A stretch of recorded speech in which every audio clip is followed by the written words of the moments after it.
할렐루야. 2025년 9월 10일 수요일 하나님 12시 기도에 오신 여러분들을 주님의 이름으로 환영합니다. 오늘 하나님의 말씀은 로마서 4장 9절에서 17절 말씀입니다. 이 시대의 믿음의 의인이라는 주제로 나누기 원합니다. 우리 다 같이 하나님의 말씀 읽도록 하겠습니다. 그런즉 이 복이 할례자에게냐 혹은 무할례자에게도냐 무릇 우리가 말하기를 아브라함에게는 그 믿음의 의로 여겨졌다 하노라. 그런즉 그것이 어떻게 여겨졌느냐 할례시냐 무할례시냐 할례시가 아니요 무할례시니라. 그가 할례의 표를 받은 것은 무할례시에 믿음으로 된 의를 인친 것이니 이는 무할례의 자로서 믿는 모든 자의 조상이 되어 그들도 의로 여기심을 얻게 하려 하심이라. 또한 할례자의 조상이 되었나니 곧 할례받을 자에게뿐 아니라 우리 조상 아브라함이 무할례시에 가졌던 믿음의 자취를 따르는 자들에게도 그러하리니라. 아브라함이나 그 후손에게 세상의 상속자가 되리라고 하신 언약은 율법으로 말미암은 것이 아니요 오직 믿음의 의로 말미암은 것이니라. 만일 율법에 속한 자들이 상속자이면 믿음은 헛것이 되고 약속은 파기되었느니라. 율법은 진노를 이루게 하나니 율법이 없는 곳에는 범법도 없느니라. 그러므로 상속자가 되는 그것이 은혜에 속하기 위하여 믿음으로 되나니 이는 그 약속을 그 모든 후손에게 굳게 하려 하심이라. 율법에 속한 자에게뿐만 아니라 아브라함의 믿음에 속한 자에게도 그러하니 아브라함은 우리 모든 사람의 조상이라. 기록된 바 내가 너를 많은 민족의 조상으로 세웠다 하심과 같으니 그가 믿은 바 하나님은 죽은 자를 살리시며 없는 것을 있는 것으로 부르시는 이시니라. 아멘. 오늘 로마서 말씀은 사도 바울이 로마에 있는 기독교인들에게 그리스도의 복음에 대해 전하는 내용입니다. 특히 유대인들이 가지고 있던 하나님과 언약의 관계를 통한 구원이라는 기존의 믿음의 틀을 송두리째 바꾸려는 시도를 하고 있습니다. 오늘 말씀이 저와 같이 차근차근 한편 살펴보도록 하겠습니다. 오늘 읽은 본문을 보면 할례, 무할례, 할례시, 무할례시, 할례자, 할례라는 단어가 무려 12번이나 나옵니다. 오늘 본문을 이해하기 위한 몇 가지 키워드가 있습니다. 할례, 율법, 의인. 이렇게 세 개에 대한 이해가 있으면 본문을 이해하는 데 큰 도움이 됩니다. 저와 함께 한번 살펴보도록 하겠습니다. 첫 번째로 할례에 대해서 알아보도록 하겠습니다. 할례는 유대인들의 정체성입니다. 유대인들은 아이가 태어나고 8일째 되는 날 할례를 합니다. 안식일이나 중요한 절기가 겹친다고 하더라도 아이가 미숙아라든지 건강상의 문제가 있을 경우만 그때만 제외하고는 무조건 할례를 실행했습니다. 이만큼 안식일을 지키라는 계명보다 더 위에 있는 율법이 할례였으며 할례를 함으로써 비로소 내가 유대인이 되고 하나님의 선택된 민족이다 라고 그런 정체성을 갖는 것이며 그들에게는 이것이 너무나 중요한 율법이자 의식이었습니다. 성경에서도 유대인들이 할례에 집착하는 사건이 몇 번 일어났습니다. 바울의 1차 전도여행 거의 끝 무렵에 안디옥에 있었는데 예루살렘에서 사람들이 와서 이방인도 구원을 받으려면 할례를 받아야 한다라고 주장을 했습니다. 사실 이게 터무니없는 것도 아닌 게 실제로 율법에 유대인들뿐만 아니라 그들의 종과 같이 일하는 이방인들도 할례를 받아야 된다라고 기록이 되어 있습니다. 그래서 이 건에 대해서 기독교인으로 개종한 유대인들 간에 많은 논쟁이 있었으며 특히 바울의 제자인 디도에게 할례를 받아라 라고 강요를 했습니다. 그러나 바울은 디도에게는 할례를 받지 않고도 교회의 리더로 세울 수 있도록 하였습니다. 반면 바울의 가장 아끼는 제자, 아들과 같이 여겼던 디모데에게는 할례를 받게 했습니다. 사실 디도는 헬라인이 부모가 헬라인이었고요. 디모데는 어머니가 유대인, 아버지가 헬라인이어서 어머니의 계승을 따른 유대인으로 여겨져서 디모데는 할례를 받도록 하였습니다. 우리 입장에서는 육체적 할례, 그것보다 마음의 할례가 더 중요하지 라고 당연히 얘기할 수 있겠지만 유대인들에게 할례는 수천 년 동안 지켜왔던 자신의 정체성을 지켜야 하는 것이므로 아주 심각한 문제였습니다. 그 두 번째로는 율법입니다. 율법은 여러분들이 모두 아시겠지만 하나님과 이스라엘에게 민족이 언약을 맺습니다. 하나님은 이스라엘 백성에게 복을 주시고 모든 민족보다 뛰어난 민족으로 축복을 주시겠다고 하셨는데 이스라엘은 이에 대한 율법을 준수하고 거룩한 삶을 살 것을 약속했습니다. 이와 같이 율법은 하나님과 계약을 이렇게 이행하겠다라고 서약한 계약서와 같습니다. 전통적인 개혁주의 시각에서는 바라보는 그런 율법에 대한 이해는 유대인들이 율법을 지켜야 구원을 받는데 이 율법을 다 지키기가 너무 어려우므로 그들은 구원을 받지 못한다라는 의견이 많습니다. 하지만 또 다른 유대주의에 대한 해석은 아니다. 유대인들은 이미 선택받은 민족이고 하나님께 감사하는 마음으로 율법을 지키려고 노력하는 것이다 라고 해석을 하는 신학자들이 있었습니다. 이에 대한 해석이 어떻든 간에 유대인들은 하지 말아야 할 율법 365개 그리고 해야 하는 율법 248개 해서 총 613개의 율법을 만들었으며 그들의 믿음이 인간의 노력과 행위에 상당 부분 집중되었다는 것은 분명한 사실입니다. 그런데 예수님을 믿으면 율법의 저주로부터 벗어나고 자유롭게 살 수 있는데 왜 유대인 기독교인들을 자꾸 율법에 얽매이느냐 의아하게 생각하실 수도 있습니다. 제가 신학교 다닐 때 저희 같은 클래스에 소그룹 모임이 있었는데 거기에 한 그부가 유대인이었습니다. 유대인이면서 크리스찬이라고 합니다. 이같이 유대인이면서 크리스찬인 사람들을 메시아닉 유대인, 메시아닉 주라고 하면서 그 유대인 중에 약 1.9%가 이에 해당한다고 합니다. 그 자매님이었는데 그 자매님이 말하길 우리 모든 가족이 다 메시아닉 주고 예수님을 메시아로 인정하지만은 모든 절기를 다 지키고 율법을 지키려고 노력한다고 합니다. 당연히 조개나 랍스터 이런 것도 안 먹고요. 돼지고기도 안 먹는다고 합니다. 우리가 메시아닉 유대인들에게 너희들 기독교인이 되었으니 이제 율법 안 지켜도 돼. 하지 마 라고 그들의 삶을 강요할 수가 없습니다. 마치 너 기독교인이 되었으니 당군 신화 이런 샤머니즘 믿지 말고 개천절도 휴일 기념하지 말고 그냥 열심히 일해 라고 우리 한국인들한테 강요할 수도 없는 노력과 비슷하다고 생각할 수 있겠습니다. 이와 같이 율법은 하나님과의 계약에 포함된 유대인들이 구원받기 위해 반드시 지켜야 할 법적인 계약 내용이라고 이해함과 동시에 이들의 삶에 깊숙하게 뿌리 잡힌 문화와 정체성이라고 이해하시면 되실 것입니다. 마지막 세 번째로 의인에 대한 이해가 필요합니다. 우리가 흔히 의인이라고 하면 정말 정의롭고 큰 일을 한 사람을 의인이라고 합니다. 예를 들어 집에 큰 불이 났는데 불길을 헤집고 들어가서 사람들의 목숨을 구한다든지 아니면 강에 빠져 익사할 뻔한 사람을 직접 수영을 해서 구한다든지 이런 사람들을 우리는 의인이라고 합니다. 우리가 뭐 큰 돈을 기부했다고 해서 그런 사람은 좋은 사람이긴 하지만 의인이라고 하지는 않습니다. 이와 같이 의로운 사람이라고 하면 자신의 목숨을 걸고 희생을 각오하고서라도 생명의 위험에 빠진 사람을 도와준 사람을 우리는 의인이라고 합니다. 성경에서 구약시대의 의인이라고 하면 인정받은 사람이 몇 명 있는데요. 오늘 언급된 아브라함, 그리고 노아, 욥, 다니엘, 그리고 아벨, 롯이 있습니다. 이들은 히브리 원문에 의 또는 완전하다라는 표현을 사용하여서 의인으로 분류가 됩니다. 그런데요, 오늘 읽은 본문도 그렇고 오직 믿음으로 의롭게 된다라는 기록이 있는데요. 그렇다면 예수님을 믿는 믿음이 있으면 다 의인이 되는 건지 아니면 의인은 몇 명만 있고 그런 의인이 되려면 믿음이 아주 좋아져야 된다는 건지 좀 이해가 안 될 수도 있습니다. 이에 대해서 좀 더 구체적으로 살펴보면 오늘 읽은 본문 뒤에 4장 23절, 24절에 보면 나와 있습니다. 제가 한번 읽어드리도록 하겠습니다. 그에게 의로 여겨졌다 기록된 것은 아브라함만 위한 것이 아니요 의로 여기심을 받을 우리도 위함이니 곧 예수 우리 주를 죽은 자 가운데서 살리신 이를 믿는 자니라. 즉 아브라함만 의인이 아니라 우리도 위함이다. 믿는 사람 우리 모두 다 의인이 되는 것이다 라고 기록이 되어 있습니다. 이와 같이 세 개의 키워드에 대한 개념을 이해하면 오늘 본문을 이해하는 데 도움이 되는 같이 한번 9절 말씀과 10절 말씀 같이 보겠습니다. 그런즉 이 복이 여기서 이 복은 앞에서 이제 어제 나눴던 큐티 말씀 보시면 로마서 4장 앞부분에 언급한 죄를 가려주시고 죄를 인정하지 않게 해주시고 믿음으로 의인으로 인정해 주시는 그러한 복을 이야기하는 것입니다. 즉 의롭다는 일컬음을 받는 것 칭의라고도 하는데요. 이것은 우리가 다시 오실 예수님으로부터 심판을 면제받는다라는 법적 용어이며 선언입니다. 할례자에게냐 무할례자에게도냐 무릇 우리가 말하기를 아브라함에게는 그 믿음이 의로 여겨졌다 하노라. 그런즉 그것이 어떻게 여겨졌느냐 할례시냐 무할례시냐 할례시가 아니요 무할례시니라.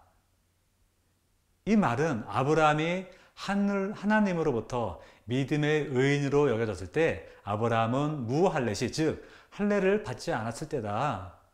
너희들이 그렇게 중요하게 여기는 할례, 이거 형식적인 것이지 본질이 아니다. 믿음이 더 중요하다라고 사도 바울은 강조하고 있습니다. 그래서 우리가 복을 받고 의인이라 일컬음을 받는 것은, 즉 칭의는 할례나 율법이 아니고 바로 믿음이다라고 이야기를 하고 있습니다. 13절에도 마찬가지인데요. 하나님의 복은 율법으로 말미암은 것이 아니라 오직 믿음의 의로 말미암은 것이니라. 이와 같이 이곳에서 이신칭의, 즉 믿음으로써 의로함을 칭함을 받는다. 이에 대한 신학을 강조하고 있습니다. 우리 한번 마지막으로 16절을 한번 같이 한번 읽어보도록 하겠습니다. 그러므로 상속자가 되는 그것이 은혜에 속하기 위하여 믿음으로 되나니 이는 그 약속을 그 모든 후손에게 굳게 하려 하심이라. 율법에 속한 자에게 뿐만 아니라 아브라함의 믿음에 속한 자에게도 그러하니 아브라함은 우리 모든 사람의 조상이라. 이 말씀도 그 약속, 언약은 믿음에 근거하며 아브라함의 후손들, 유대인들에게도 율법을 지키는 사람뿐만 아니라 믿음을 가진 모든 사람에게 은혜로 주어진 것이다 라고 이해하시면 되겠습니다. 이와 같이 유대인들은 율법의 사슬에서 자유롭지 못합니다. 하지만 오늘 나눈 말씀에서는 예수 그리스도를 믿는 자들 모두에게 의인으로 여겨주신다고 하십니다. 여러분들은 의인이십니까? 황송하게도 성경은 예수 그리스도의 대속과 부활을 믿는 우리도 의인이라고 여깁니다. 내가 제자라는 얘기를 많이 들어봤어도 내가 의인이라고요? 네, 의인 맞습니다. 우리가 불이 난 건물에서 목숨 걸고 사람들을 구할 그런 기회는 없어도 우리 주변에 예수를 알지 못하고 영원히 꺼지지 않을 유황불에 떨어질 영혼들을 구할 기회는 많이 있습니다. 그때 우리는 주저하지 말고 어떻게 해야 되죠? 목숨 다해 그들을 복음을 전하며 구해내야 할 것입니다. 우리 주변에 예전에는 교회 나왔지만 지금은 나오지 않고 방황하고 세상의 흐름에 휩쓸려 물속에서 허우적대는 영혼들이 있다면 그들이 물에 빠져 죽기 전에 우리의 삶과 목숨을 다해 그들에게 복음을 전하며 그들을 구해내야 할 것이며, 이것이 바로 믿음을 가진 의인의 삶일 것입니다. 여기 예배에 오신 여러분들도 의인이라는 옷을 결코 가볍게 여기지 마시고 이 세상의 영혼을 구하는 믿음의 의인으로서 삶을 살아가시기를 예수님의 이름으로 축원합니다. 아멘. 오늘 말씀을 생각하면서 우리 같이 기도하기 원합니다. 하느님 아버지, 내 마음속에 굳어져가는 그런 마음이 있다면 주님 앞에 내려놓기 원합니다. 주님 앞에 진실된 모습으로 나가기 원하오니 주여 인도하여 주시옵소서. 우리를 믿음의 의인으로 세워주셨사오니 주여, 주님, 우리가 목숨을 다해서 그들에게 전도하며 의의 길을 같이 걸어갈 수 있도록 주여 인도하여 주시옵소서. 우리 이러한 마음으로 다 같이 기도하시겠습니다. 하나님 아버지, 감사합니다. 하나님께서 우리에게 너무나 큰 사랑을 주시고 복음의 은혜를 주시며 무엇보다도 믿음으로 의의 옷을 입혀주심을 감사드립니다. 하나님 아버지, 우리가 어찌 의의 복을 입은 사람으로서 우리 주변에 믿음을 갖지 못한 사람들을 가만 바라볼 수만 있겠습니까? 하나님 아버지, 우리가 그들을 향하여서 기도하며 그들을 정말 간절한 마음으로 예수 그리스도의 복을 전하는 그러한 하나님의 믿음의 의인으로서 살아갈 수 있도록 주여 인도하여 주시옵소서. 아버지 하나님, 우리가 모든 삶과 모든 믿음의 생활 가운데서도 항상 예수님의 그 십자가의 보혈을 생각하며 우리에게 찾아오신 예수 그리스도의 그 첫사랑을 우리가 다시 한번 마음속에 새기며 우리의 삶을 통하여서 우리 주변에 많은 그 믿지 않는 영혼들에게 축복의 통로가 되고 복음을 담대하게 전할 수 있는 그러한 믿음의 주님의 자녀가 될 수 있도록 주여 역사하여 주시옵소서. 우리가 그러한 하나님의 말씀을 붙잡고 나아가니 우리가 세상 가운데 살아갈 때 주님, 그러한 우리의 믿음의 복음을 담대하게 전할 수 있는 굳건한 믿음을 주님께서 허락하여 주시옵소서. 이 모든 말씀을 주 예수 그리스도 이름으로 간절히 기도드립니다. 그리고 두 번째 기도는 우리 교회를 위해서 기도하기 원합니다. 주님, 우리 교회가 기도하는 그러한 교회가 되게 하여 주시옵소서. 우리 교회가 더욱더 주님 앞에 무릎 꿇고 성령 충만한 교회가 되게 하여 주시옵소서. 우리 비전센터를 통하여서 우리 교회를 더욱더 기도하는 교회로 만드셨습니다. 주여, 우리 교회가 정말 새벽부터 저녁 늦게까지 기도가 끊이지 않는 그러한 교회가 되게 하여 주시옵소서. 우리가 기도를 통하여서 하나님의 음성을 듣고 하나님의 뜻에 따라서 움직이고 행동하며 우리 교회 가운데 하나님의 역사하심이 일어나는 그러한 교회가 되게 하시옵소서. 우리 그러한 마음으로 다 같이 우리 교회를 위해서 기도하겠습니다.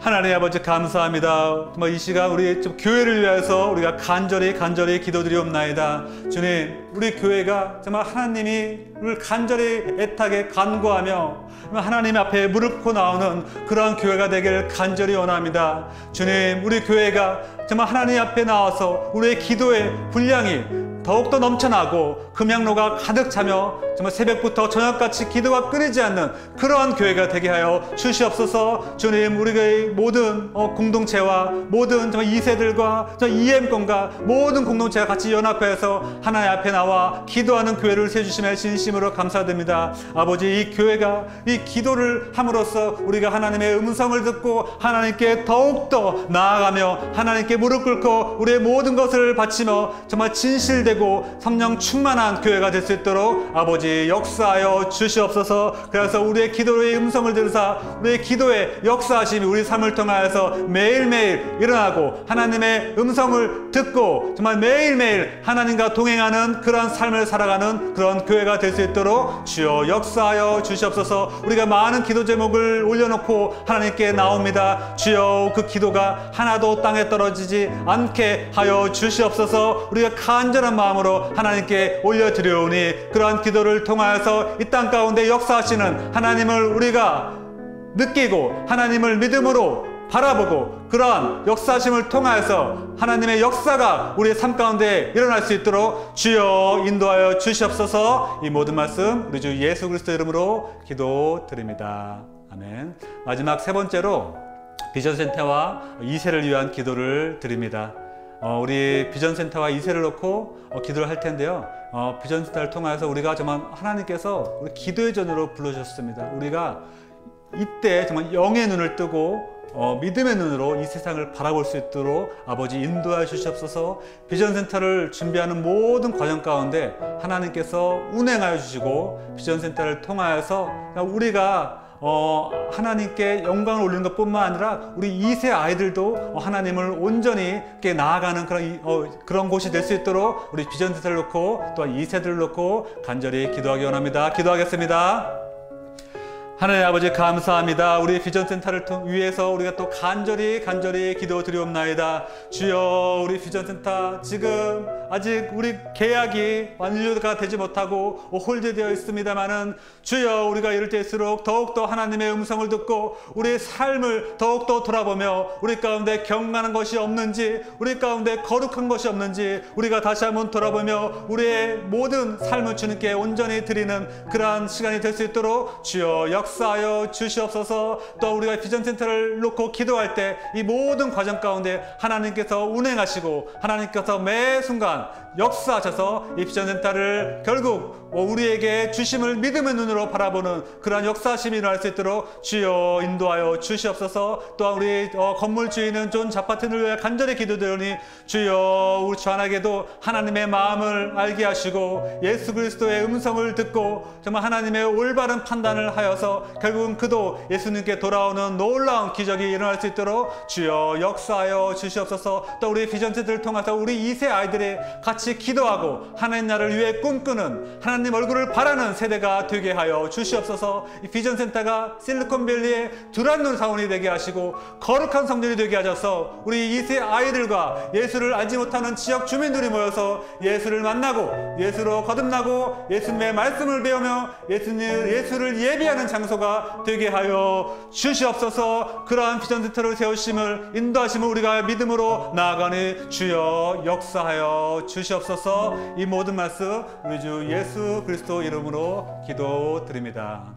아멘. 하나님 아버지, 우리 교회가 정말 사람 모이기 좋은 그런 교회가 아니라 하나님 보시기에 좋은 그런 교회가 되기를 간절히 원합니다. 주님, 우리 교회가 정말 기도하는 교회로 주님께서 세우셨사오니 이럴 때 더욱더 성령 충만하게 주님 앞에 나와 기도하는 그런 교회가 될 수 있도록 주여 역사하여 주시옵소서. 그리고 새누리 교회를 통하여서 하늘나라가 이 땅 가운데 온전히 세워지는 그런 놀라운 기적이 일어나고 새로운 예수님을 믿지 않는 영혼들이 우리 교회에 찾아오고 우리 교회에서 예수님을 만나고 말씀을 배우고 거듭나는 역사가 매일매일 매 순간 일어나는 그러한 교회가 될 수 있도록 아버지 하나님 함께하여 주시옵소서. 특별히 우리 교회 비전센터를 놓고 간절히 기도드리옵나이다. 주여, 지금 이 상황 가운데서 우리가 할 수 있는 것은 아무것도 없습니다. 우리가 정말 하나님께 나와서 기도하며 간절히 하나님께 기도하오니 주님, 우리가 먼저 경건한 모습으로 우리의 죄를 모두 다 자백하고 하나님 앞에 거룩한 모습으로 나와 기도하며 나아가기를 간절히 원하오니 주여, 우리 새누리교회 모두를 주님께서 받아 주시옵소서. 그래서 우리가 기도 올려드릴 때 주님께서 역사해 주시고 우리의 기도에 분량과 금양로가 가득 찰 때 주님께서 역사하셔서 비전센터를 우리에게 보여주시고 우리가 믿음의 눈으로 그것을 이미 주신 하나님을 믿음의 눈으로 나아가오니 주여 역사하여 주시옵소서. 또한 2세들을 놓고 우리가 간절히 기도드리옵나이다. 주여, 우리 2세 아이들이 정말 이 너무나 정말 흉흉하고 힘들고 어려운 그런 세상 가운데서도 그 아이들이 이 신앙을 절대 놓지 않고 이 믿음과 이 삶과 교육이 분리되지 않고 올바른 분별력을 가질 수 있도록 주여 우리 아이들을 지켜 보호하여 주시옵소서. 우리 1세 어른들이 우리 아이들을 위하여서 더욱더 뜨겁게 기도하오니 주여, 우리 아이들을 주님께서 인도하시고 우리 아이들이 올바른 주님의 분별력을 가질 수 있도록 주여 지혜를 내려 주시옵소서. 특별히 우리 비전센터를 통하여서 우리 아이들이 그곳에 모여서 하나님 말씀을 배우고 하나님께 기도하며 하나님을 찬양하는 그러한 장소로 세워지길 간절히 기도하오니 주여, 우리 비전체를 통해서 우리 아이들이 이 차세대 미래의 영적인 리더로 성장할 수 있도록 주여 역사하여 주시옵소서. 이 모든 말씀 우리 주 예수 그리스도 이름으로 기도드립니다. 아멘. 오늘도 하나님의 은혜가 충만하신 그러한 하루가 되시기를 바랍니다. 우리 구호 외치고 마무리하도록 하겠습니다. 하나님이 하십니다. 어떠한 상황 가운데서도 승주차.